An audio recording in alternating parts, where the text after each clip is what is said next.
Conservatives. Up to 7 minutes, please. Presiding Officer, whenever we discuss anything in this chamber that refers to religion, I always feel I should be transparent and refer members to my entry in the Register of Interest as a member of the Church of Jesus Christ of Latter-day Saints. But let me say quite clearly, I don't speak on behalf of the Church or its leaders or its members. I speak today in my own right as a Conservative member of this Parliament, but also as someone who I hope would be regarded by others as a person of faith, but someone who believes profoundly in the family and in the rights and responsibility of parents. And I've intervened a number of times in the debate in order to bring the issue of the rights and responsibilities of parents to the fore in our proceedings. Presiding Officer, this is an extraordinarily long, short name for a bill, so I'm not going to try and repeat it. But I do object to the bill profoundly. I think that nearly all of the speeches, actually, in this afternoon's debate have highlighted inconsistencies, failings. And when we get down to the detail of the apparent contradictions that have been created by an attempt to course a middle way, or a third way, as it used to be called, I have to say that I really think it would be a better part of wisdom on the Cabinet Secretary and the Scottish Government to take the bill away. It's not ready to be discussed. We have too many pieces of legislation that appear at stage 1 debates and then are severely criticised, and by the time we get them through the legislative process, they look absolutely nothing like the original bill. I can't see the point of that. Take the bill away, take it off the table, and come back at a later date, probably in the next session, with something that is more considered and more consistent. This is not just a technical tidying up exercise. It's not a benign update to long-standing legislation. I see this very much as a fundamental challenge to the rights of parents, to the integrity of the family, and I would argue the proper limits of the state. And let me explain why. And by the way, I think Pam Gossel was right. This approach, which I think is muddled, is not inconsistent with the SNP's long and rather troubling record of attempting to replace the role of parents with the authority of the state. Because the central mechanism of this bill lies in Section 1, which inserts new sections, as has been said, into the Education Scotland Act 1980.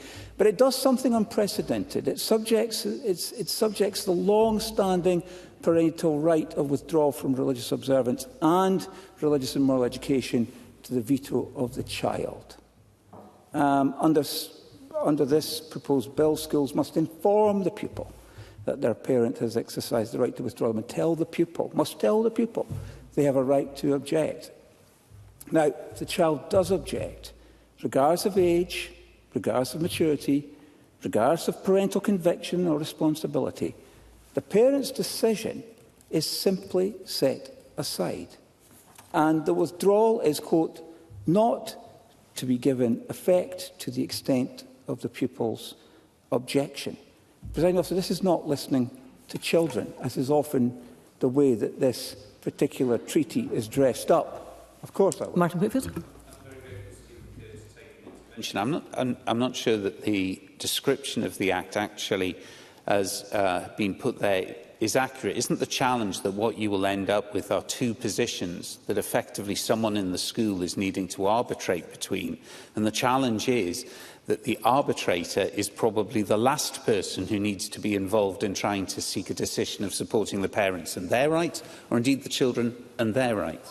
Absolutely right. I think teachers generally, school leaders in general, don't want to be put in that position. That's what this is what this bill does. And I'm also afraid, Martin Whitfield, that has raised a really important point, but I'm really concerned, Presiding Officer, that this is weaponising children, potentially, against their parents in matters of conscience and belief.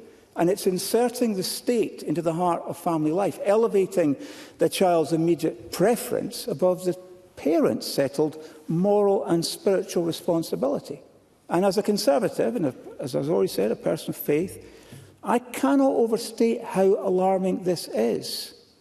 Because for centuries across Scotland and the rest of the UK, and indeed every liberal democratic society, the family has been understood as the primary community, the foundation of moral formation, education, identity and belonging. Parents are not optional participants. They are not obstacles to be worked around. They are responsible for raising their children in line with their religious, moral and philosophical convictions. And the importance of that parental role rests on a principle that has been recognised across the generations, that parents have the primary right and responsibility to direct their child's religious and moral education in accordance with their own conviction. And this bill overturns that hierarchy and, as Martin Whitfield says, creates an arbiter in terms of the school, teachers, and indeed it empowers the state. It distorts the meaning of children's rights into a mechanism for undermining family authority. Let's be absolutely clear. This bill interferes directly with a parent's freedom to raise a child within their faith or philosophy.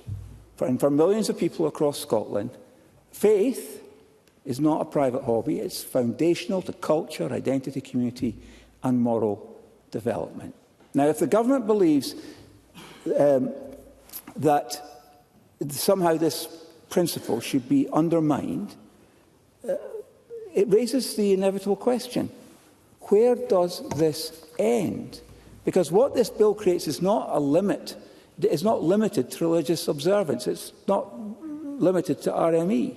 It creates a model in which a child's immediate preference is elevated above the parent's long-term judgment, in which the school staff become the arbiters between the parent and the child, in which the state asserts itself as the higher authority over the family. I actually thought that Davy Russell's contribution in this respect was absolutely bang on the money.